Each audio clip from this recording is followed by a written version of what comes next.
Welcome to Don't Get Tested. In this presentation, I'm going to discuss the following. 1. The deal that set the framework for the importation of 10 million PCR tests into Australia, which are being used all over the country but particularly in Victoria, and whether or not there could have been a conflict of interest in this deal. 2. The corporation behind the PCR tests BGI and their apparent ties to crimes against humanity and the security threat they pose. 3. The reported ineffectiveness of PCR tests for detecting in patients what the world refers to as COVID-19. Now, the information to be presented in this presentation is all publicly available, and I hope it can be useful for people here in Australia and around the world.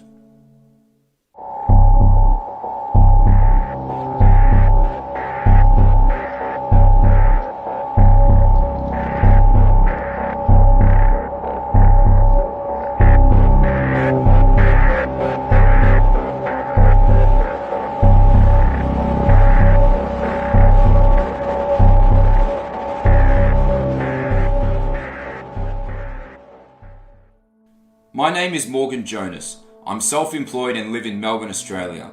The past 15 years of my work has been centred around international trade. My experience includes supply chain and production management and brokering business arrangements between parties from different countries. My work has taken me all over Asia, including multiple trips to China, whereupon I had first-hand experience dealing with CCP-backed corporations. But over the years, I've grown increasingly concerned about CCP influence in Australia, and last December I decided to host Australia's first ever anti-Daniel Andrews protest, whereupon myself, my event partner and several hundred Victorians took to the steps of Parliament House to express our opposition to the signing of the Belt and Road Initiative. Melbourne, Australia is home to the world's strictest and longest COVID lockdown. Millions have been forced into government dependency, countless amounts of jobs and businesses have been lost that will never come back, and civil liberties have been all but destroyed. Since COVID-19 came to Australia, we have witnessed a concerted attempt by our leaders to coerce the population into getting tested. From the multi-million-dollar taxpayer-funded billboard and media campaigns to the fear-mongering tactics used by our Premier Daniel Andrews, who routinely exploits the deceased without ever providing any evidence on whether or not they died as a result from COVID-19 or something else. What's most alarming is that all the destruction and irreparable damage inflicted upon society can be directly attributed to government policy which is based on nothing more than PCR test figures. So given this fact, I wanted to find out as much as I could about the supply chain of these PCR tests, such as where they're manufactured and by which corporation, who stands to make the biggest profit, and whether or not these tests are even reliable. In this presentation, I'm going to share with you what I've researched. On the 29th of April 2020, a press conference was hosted in Melbourne by three individuals: the Federal Health Minister Greg Hunt, mining billionaire Andrew Forrest, and an official from the Chinese Communist Party, a former cyber spy and current serving Victorian and Tasmanian Consul General Long Zhu. The purpose of the conference was to inform the public of a huge deal brokered between Andrew Forrest's charity, the Minderoo Foundation, and BGI Group, a Chinese biotech conglomerate. Forrest announced that Minderoo had set aside $320 million for the importation of 10 million PCR tests, as well as COVID testing machinery, and for teams of Chinese experts to travel to Australia.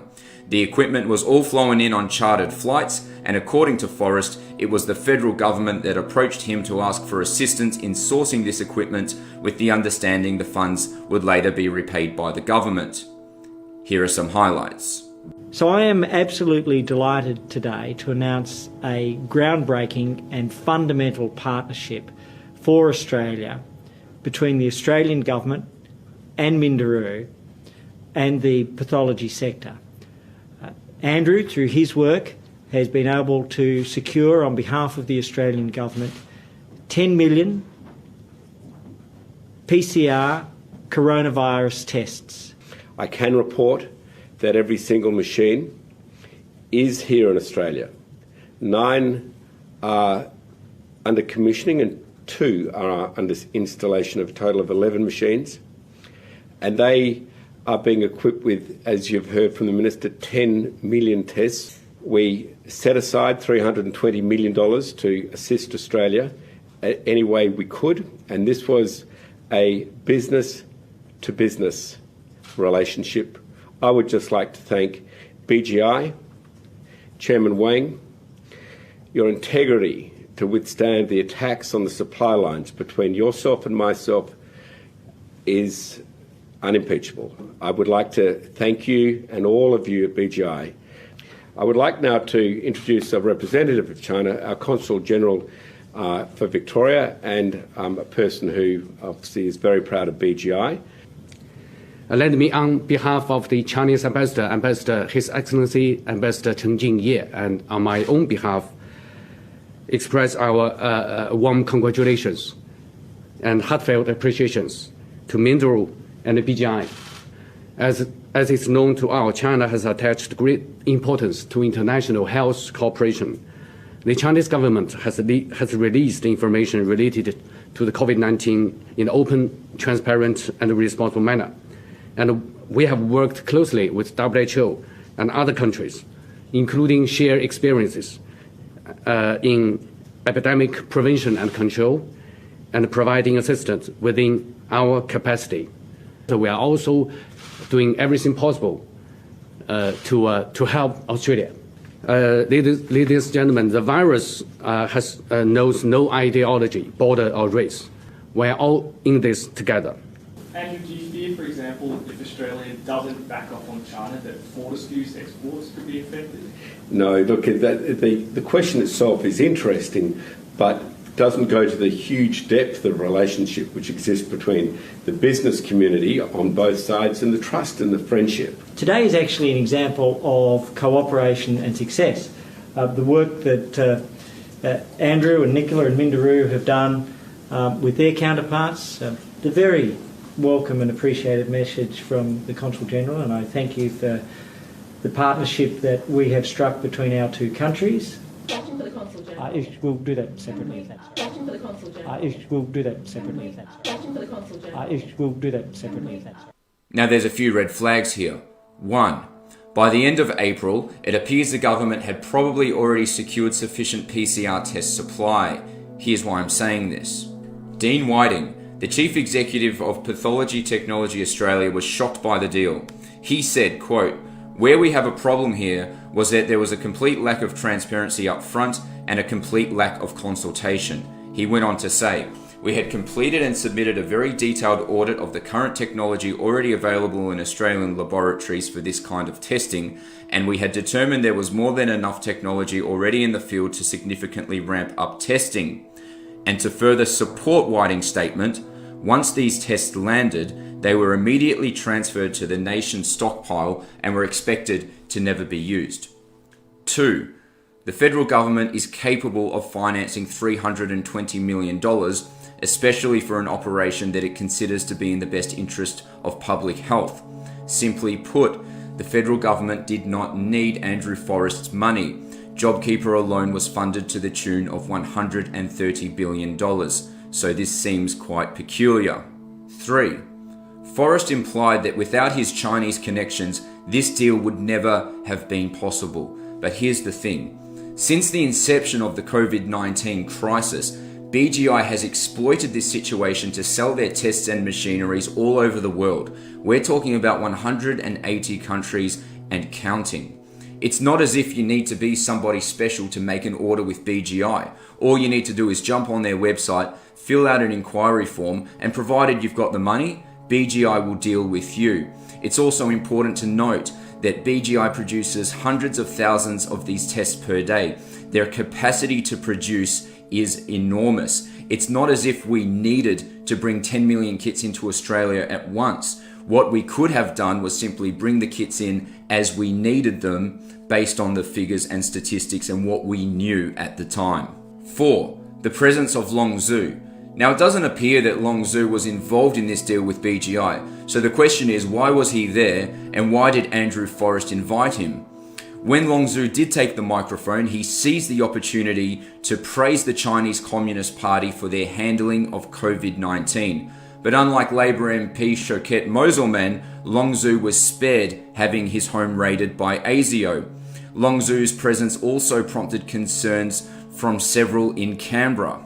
Federal MP Andrew Hastie said, quote, "Mr. Forrest should focus on his business interests and let the government run its foreign policy. Now is not the time for games. Australia must come first." The Opposition Health Minister Chris Bowen said, quote, "Australians deserve transparency about the handling of the COVID crisis and transparency about contractual arrangements, particularly in regards to large sums of money."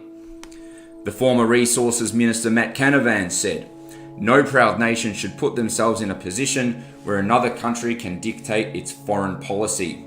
So here's how I see it. Any contract with a foreign nation that involves large sums of money and the importation of equipment of a sensitive nature that has both national health and national security implications should be free from private interests, open and transparent, and ultimately handled by the federal government, not a private businessman who was A, not democratically elected to a position of trust, B, could be putting the interests of a foreign nation ahead of Australia, and C, has a deeply vested interest in China's economy, which I'll get to more in a bit.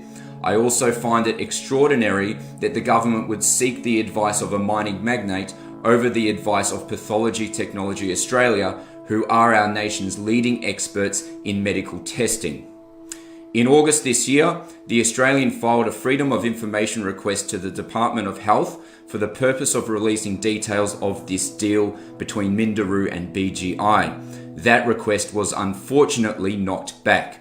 So you got to ask yourself the question, could there be a conflict of interest here?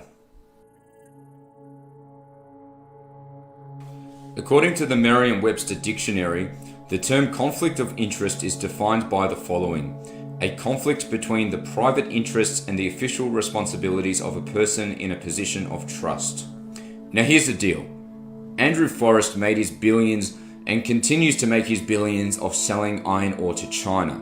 On the flip side, the CCP is in the midst of an aggressive strategy called Made in China 2025, which is an initiative to dominate emerging global markets, including biotechnology and pharmaceuticals. So maybe there was something in it for both sides. I'm not saying that for sure, and I'm not saying that this is a smoking gun, but considering that Forrest demanded the Australian people to trust him, it's only fair that we put him under the microscope. I'm going to read through some bullet points here on Andrew Forrest, his work, and some other related information. Andrew Forrest is the founder and former CEO of Fortescue Metals, a multi-billion-dollar Australian iron ore company. As of 2019, according to Forbes, Forrest was the 7th richest person in Australia with a net worth of $4.3 billion. The primary customer of Fortescue Metals is China. To date, China depends on Australia for over 60% of its iron ore needs. In February this year, Forrest purchased 22 million shares in Fortescue Metals for $249 million, making him the biggest shareholder at over 36%.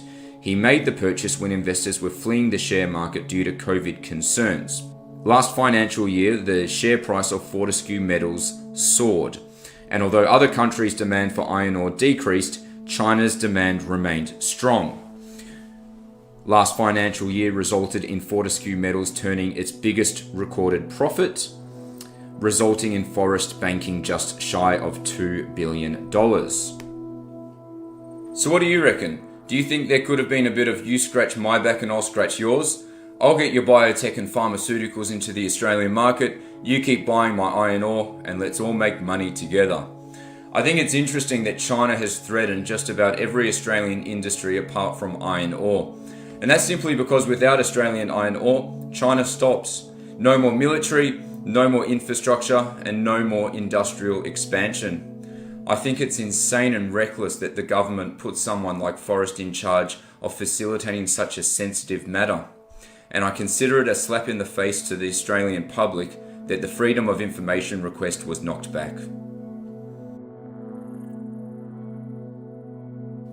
Founded in 1999, BGI Group, formerly known as the Beijing Genomics Institute, is a multi-billion-dollar Chinese biotech conglomerate based in Shenzhen, China, and according to the Australian Strategic Policy Institute, is the largest genetic research organisation in the world and happens to be the manufacturer of the 10 million PCR tests which make up the majority of tests in Australia, but are mostly being used in Victoria.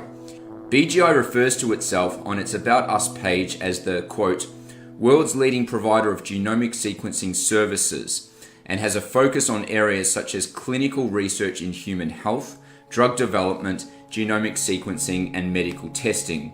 Here's some additional information. BGI has 6,000 staff employed all around the world and has operations in over 100 countries, including a headquarters located in Brisbane. Since the inception of the COVID crisis, BGI has sold PCR tests to 180 countries and counting, and has set up 58 BGI equipment-equipped labs, 11 of which have been established in Australia, with multiple located in Victoria. In fact, just like Fortescue Metals, BGI recorded its record profit this year. In 2017, BGI went public on the Shenzhen Stock Exchange, raising $81 million in their initial public offering.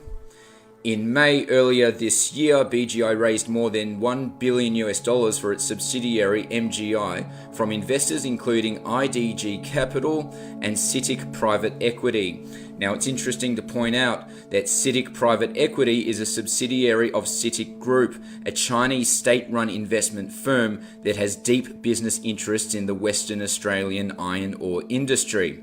Now, BGI claims to not be associated with the Chinese government and told Axio back in June that, quote, BGI is an independent company owned by shareholders and employees. It is not owned or controlled by the government.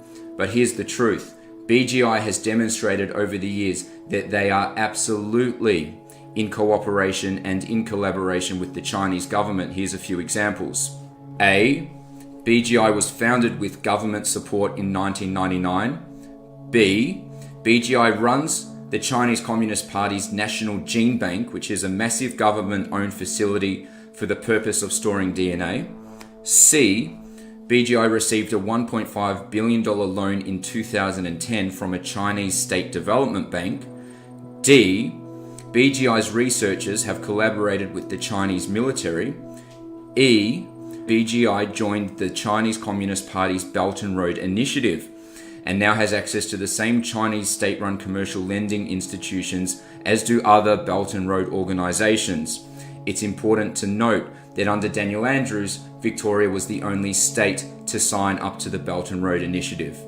And D, BGI is at the forefront of the Chinese Communist Party's Made in China 2025 program, which is Beijing's plan to dominate global emerging markets, including but not limited to biotech, pharmaceuticals, and medical infrastructure. Here's some other bits and pieces. Here's a photo of the BGI team proudly raising the BGI flag in front of Melbourne Pathology. That looks to me somewhat as a symbolic gesture of conquest in a way. In 2015, BGI provoked controversy and concerns from animal welfare organisations after attempting to commercialise genetically modified animals such as micro pigs as pets. In 2015, BGI broke the sacred medical code when it published the private information of more than 10,000 of its female patients via the online journal nature.com. Last December, BGI told Bloomberg of its plan involving newborn babies and said, quote, BGI has proposed a plan to sequence the genome of every baby born in Shenzhen. Now, this strikes an eerie parallel to a Facebook post made by Daniel Andrews in 2017, where he stated, quote, every baby born in 2020 and 2021 will be invited to be part of the biggest clinical study in history. BGI is currently being sued by the US-based genomic sequencing company Illumina for alleged intellectual property theft of multiple patents. But perhaps most concerningly of them all is BGI's apparent links to the most terrible crimes against humanity. Crimes against humanity is defined by the Oxford Dictionary as a, quote, deliberate act, typically as part of a systemic campaign that causes human suffering or death on a large scale. So we're talking about crimes such as large-scale enslavement, rape, torture and murder, all of which the Chinese people have been routinely subjected to under the iron fist rule of the Chinese Communist Party for over 70 years. But over time, as technology has evolved, so has the manner in which the Chinese Communist Party carries out these crimes. In recent years, Chinese biotech companies such as BGI and others, which are ultimately controlled by the Chinese Communist Party, have been accused of committing crimes against innocent citizens, including, but not limited to, the unlawful large-scale collection of DNA samples, forced medical testing, and in March this year, the independent China Tribunal passed down its full judgment and proved beyond reasonable doubt that forced human organ harvesting is being carried out by the CCP in collaboration with Chinese corporations. I'm going to read a passage from page 150 of the 562-page report that was published by the China Tribunal in March. It said, "There has been a population of donors accessible to hospitals in the People's Republic of China whose organs could be extracted according to demand, and this has coincided with the long-term practice in the People's Republic of China of forced organ harvesting, and with many Falun Gong practitioners, along with Uyghurs, being compelled to have medical tests forced on their organs." The tribunal's findings were so substantial that several countries around the world actually banned their citizens from traveling to China for organ transplants. Some of the countries were Israel, Italy, Taiwan, and Spain, and I think Australia should do the same. So here's the situation. BGI is implicated in these crimes. Here's what people are saying.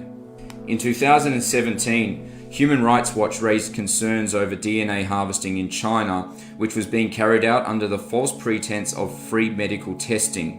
And in July 2020, Human Rights Watch's senior China researcher Maya Wang told The Guardian that her organization was concerned about, quote, the large amount of sensitive personal data BGI was collecting both in China and globally. She went on to say, "We are also concerned about its reported close ties to the Chinese government, which has spent enormous efforts to amass people's data for mass surveillance and behavioral engineering purposes." Earlier this year, the United States Commerce Department added 11 Chinese companies to an economic blacklist over concerns they were participating in human rights abuses, including mass arbitrary detention and forced DNA collection against the Uyghur Muslim minority in the Xinjiang province. 2 out of those 11 companies were direct subsidiaries of BGI, the Xinjiang Silk Road BGI and the Beijing Luhe BGI. The Commerce Department said that these organizations were conducting genetic analysis used to further the repression of Uyghurs and other Muslim minorities, and that Beijing actively promotes the reprehensible practice of forced labor and abusive DNA collection and analysis schemes to repress its citizens. Our very own experts at the Australian Strategic Policy Institute have studied and reported on DNA harvesting in China for a long time now. An article written on the 17th of June 2020 titled Genomic Surveillance by Emil Dirks and Dr. James Leibold said, "The Chinese government is building the world's largest police-run DNA database in close cooperation with key industry partners across the globe," and went on to say, "Since 2013, Chinese authorities have collected DNA samples from entire ethnic minority communities and ordinary citizens outside any criminal investigation and without proper informed consent. The Chinese government's genomic dataset likely contains more than 100 million profiles and possibly as many as 140 million, making it the world's largest DNA database." The article went on to name Chinese corporations involved, one of them being a BGI subsidiary, once again, called Forensic Genomics. So here's how I see it. In order for forced organ harvesting to be carried out, there must be an on-hand database of human DNA profiles in order to match buyers with organ harvesting victims. And considering that BGI specializes in managing gene banks, as well as their close cooperation with the Chinese Communist Party, I personally consider it incomprehensible that BGI is not involved in these crimes, and that Australia should not support BGI in any way, shape or form for moral reasons, and to also safeguard Australian citizens from future activity. The BGI tests are the standard PCR tests which are currently being used all around the world for supposedly diagnosing patients with what the world refers to as COVID-19. It involves having a swab taken from the back of your throat and then analysed by a machine to produce a yes/no result. It's important to note that these BGI PCR tests, along with others, were not subject to typical scrutiny and were rushed through the TGA on a special exemption granted by the Department of Health. PCR tests are rapidly accumulating criticism from many of the world's leading virologists and experts in the field, primarily in relation to their high CT values, which stands for cycle threshold. This refers to the sensitivity of the test, so in other words, the higher the CT, the higher likelihood the test will pick up something it considers to be COVID-19. The CT of the test in Australia are just below 40, which is considered very high. Here are some examples of what people are saying. In March, the Philippines Health Department stated that BGI PCR tests were faulty and had to be discarded. The Health Undersecretary Rosario Vergni said at the time, quote, "The test kits earlier sent to us by China showed only 40% accuracy. We will not be using these because of the low accuracy. We have put these in storage instead." In August, Sweden's Public Health Agency reported the discovery of 3,700 false positives using BGI PCR tests and made the following statement. People who had mild symptoms or who didn't feel any symptoms at the time of the test received false positive results, and that the faulty kits had been reported to the Swedish Medical Products Agency.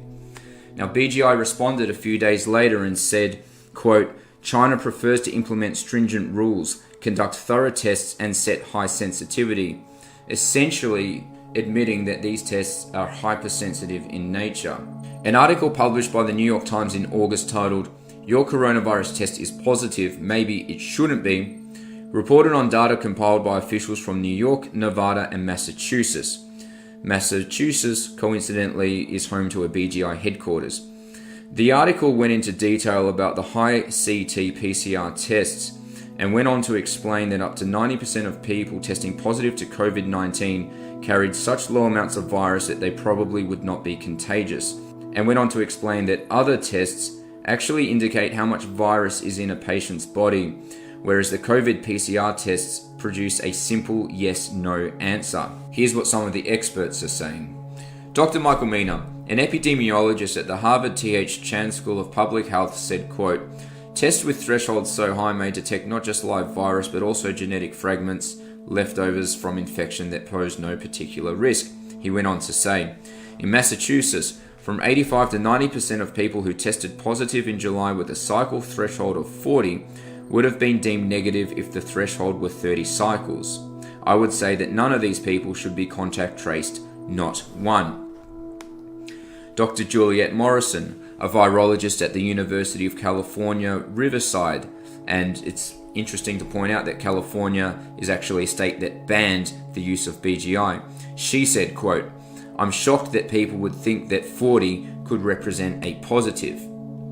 Scott Becker, the executive director of the Association of Public Health Laboratories, said, "The number of people with positive results who aren't infectious is particularly concerning." Dr. Angela Rasmussen, a virologist at Columbia University in New York, she said, quote, "It's just kind of mind-blowing to me that people are not recording the CT values from these tests and they're just returning a positive or negative." Canadian MP Randy Hillier had this to say in the Ontario Parliament. Take a look. Next question, the member for Lanark, Frontenac, Kingston. My question is to the Premier. Our COVID policies and the risk that they pose requires an honest and forthright discussion. Dr. Yeadon, a former chief scientist with the pharmaceutical giant Pfizer, has stated, and I quote, "Most, if not all, of the PCR tests result in false positives due to high CT thresholds." Juliette Morrison, a virologist at the University of California, states, and I quote, "Any test with a cycle threshold above 35 is too sensitive." The Public Health Agency of Canada reported in May of this year that testing over 25 cycles provides dubious results.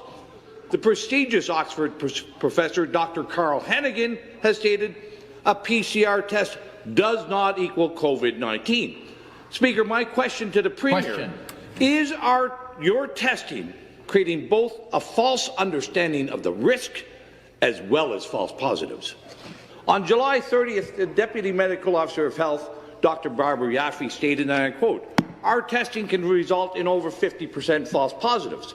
That is, the person actually doesn't have COVID. They have something else, or they may have nothing. She has also called for limits on testing of asymptomatic people, while the government calls for more. Another contradiction in a long list of COVID contradictions. We know high false positive rates are due to high CTs, and Canadian and world experts agree it should not be more than 25 cycles. Yet, according to the Journal of Virology, Ontario labs are testing samples at 38 to 45 cycles. That's what needs to be done. Speaker, to the Premier, when did the Premier become aware of these faulty tests and practices, and why have you done nothing to fix them since at least July? Back in June, the Doherty Institute, in collaboration with the University of Melbourne, published a report praising the BGI PCR tests.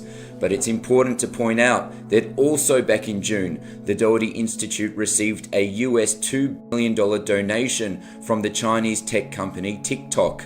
And considering the extensive ties Melbourne Uni has with the Chinese Communist Party and the large-scale amount of funding it has received from them over the years, it's highly questionable whether or not the Doherty Institute and Melbourne Uni were acting in the best interests of Australians.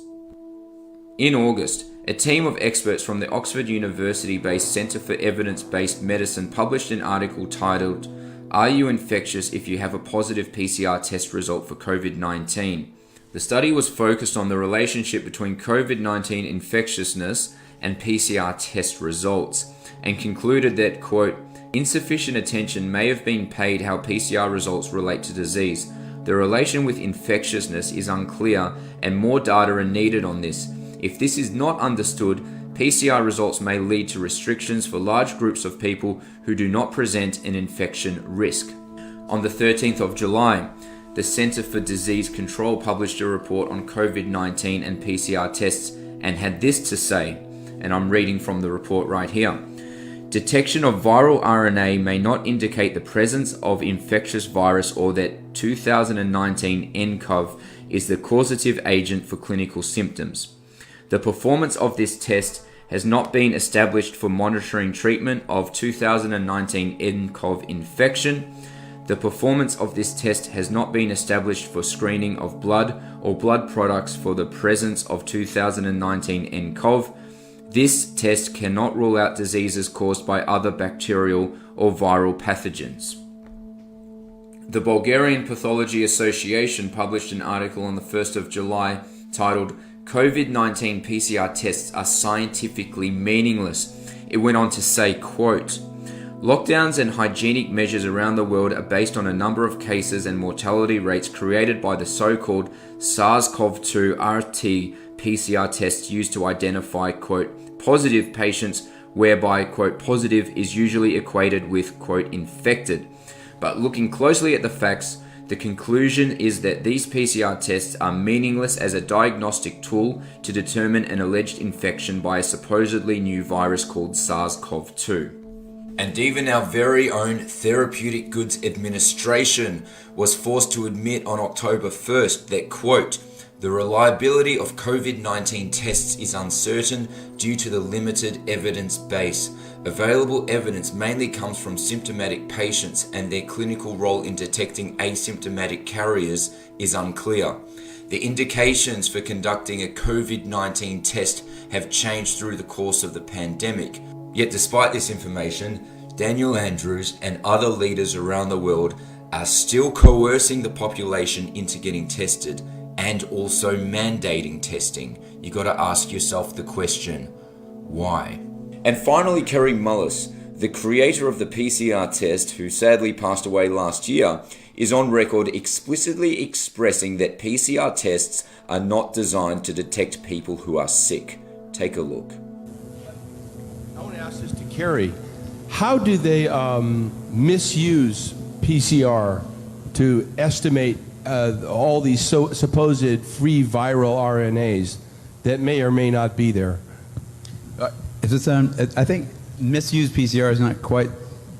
I don't think you can misuse PCR. Actually, no, the results, the interpretation of it. See, if you can say, if they could find this virus in you at all, and with PCR, if you do it well, you can find almost anything in anybody. It starts making you believe in the sort of Buddhist notion that everything is contained in everything else, right? I mean, because if you can amplify one single molecule up to something that you can really measure, which PCR can do, then there's just very few molecules that you don't have at least one single one of them in your body, okay? So that could be thought of as a misuse of it, just to claim that it's meaningful. It's not an estimation, no, it's a really quantitative thing. It tells you something about nature and about what's there, but it allows you to take a very minuscule amount of anything and make it measurable and then talk about it in meetings and stuff like it is important. See, that's not a misuse, that's just sort of a misinterpretation. The measurement for it is not exact at all. It's not as good as our measurement for things like apples. An apple is an apple.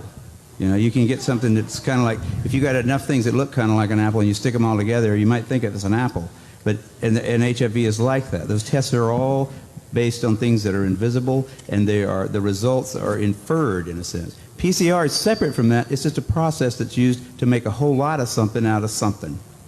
That's what also, it is. But it's not. It doesn't tell you that you're sick, and it doesn't tell you that the thing you ended up with really was going to hurt you or anything like that. That's what it's not.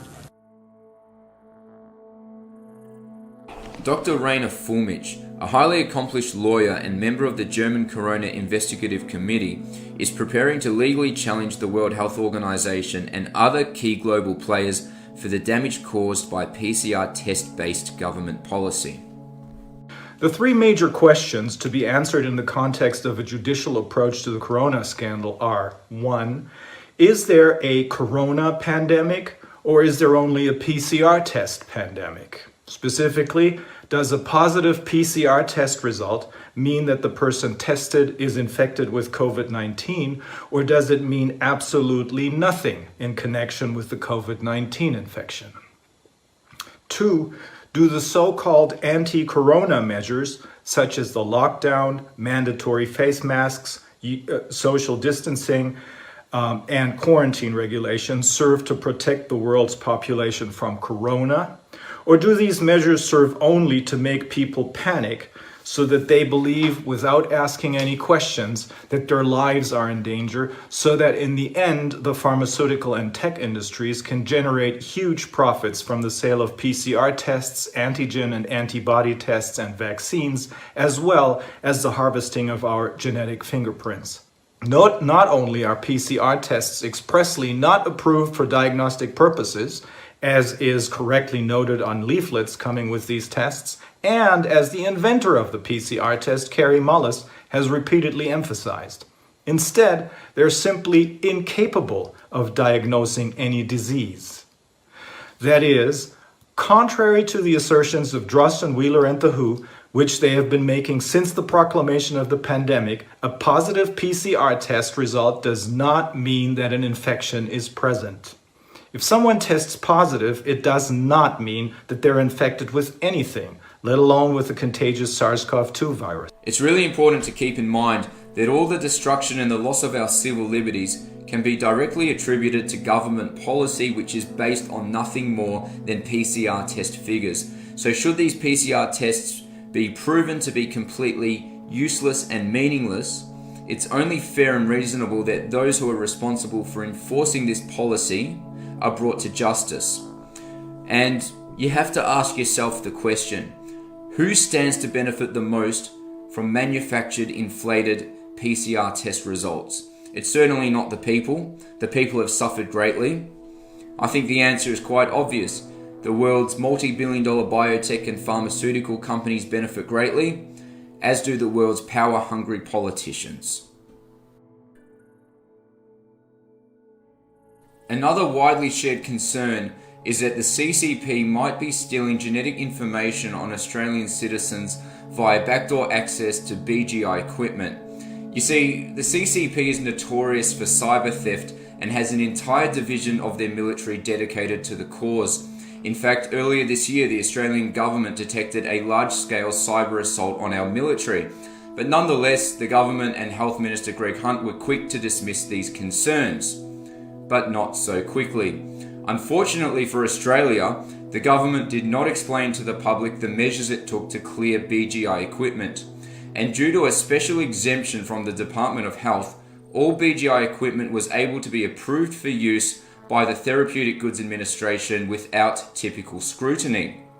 It's also important to note that several nations have experienced data theft via Chinese-built technology. For example, it took the officials in Africa 5 years to realize their union headquarters, which was built by China, had been compromised by Beijing the entire time. Many experts from various countries, including here in Australia, have shared concerns that BGI could be doing the same thing. Here's what they're saying. In April 2020, Israel's biggest healthcare provider, Kalit, made the decision not to work with BGI out of security concerns. An article from the Times of Israel stated that, quote, Kalit CEO Johanan Locker made the decision over concerns BGI and the Chinese government could gain access to sensitive information on its 4.9 million customers, including on their DNA. Bob Kocher, a California-based physician and coronavirus testing task force volunteer, expressed concerns regarding BGI's aggressive business model and that China might gain access to patient data via BGI equipment. Subsequently, the state of California officially decided to ban the use of BGI. Earlier this year, the US National Counterintelligence and Security Center drew parallels between BGI and Chinese tech giant Huawei and warned that BGI could likely be used by the CCP to capture and exploit patient data. In a report published in the US Office of Director of National Intelligence by Science and Medical Experts, additional concerns were raised that citizen DNA information could be weaponized if captured by a hostile actor, potentially resulting in the targeting of individuals for surveillance, extortion or manipulation, as well as gaining a market advantage over the United States.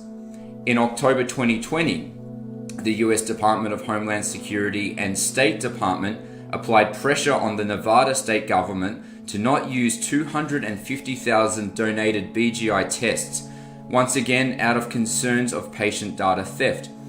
An article published by the Associated Press on the 15th of October said, the warnings from the Department of Homeland Security and the State Department led the Office of Nevada Governor Steve Sisolak in April to direct a Nevada hospital not to use any of the donated 250,000 test kits as officials turned down an offered laboratory deal.